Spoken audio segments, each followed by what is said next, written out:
Tlak se je znal izjemno dobro dotakniti src ljudi, širše populacije. On je bil zelo preprost, Yep.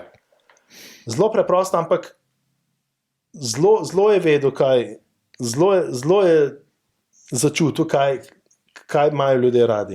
Preprost, ampak jaz sem ga na nek način spoštoval. Ja. Že iz tega stališča, ne, ker se mi zdi, da sta oba uvedla neko svojo izraznost, nek svoj slog. Ne? In jaz to najbolj spoštujem. Ne?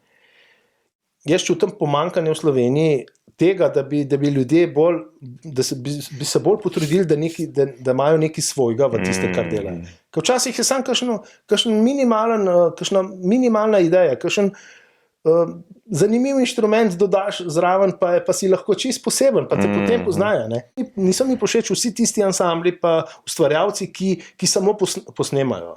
Veš, ki samo slepo nekaj, kar je bilo že neštetokrat slišano, samo ponavljajo. Ne? Zato iz tega vidika sta mi ona dva Avsenik je malo bolj kompleksen, mogoče tudi aranžmajsko ima določene stvari tudi zelo na nivoju narejene. Tlak je bil bolj ljudski, Avsenik je pa bolj kompleksen, bolj zahteven, ampak tudi izjemno, vsi vemo, mislim, tako bogato zakladnico vseh skladb, vsega, kar ima Avsenik, ne, se še danes vidimo, tudi kako tudi Sašo, ne, v bistvu, to tradicijo naprej, pa koliko je povpraševanja po tem, ne, pa kakšno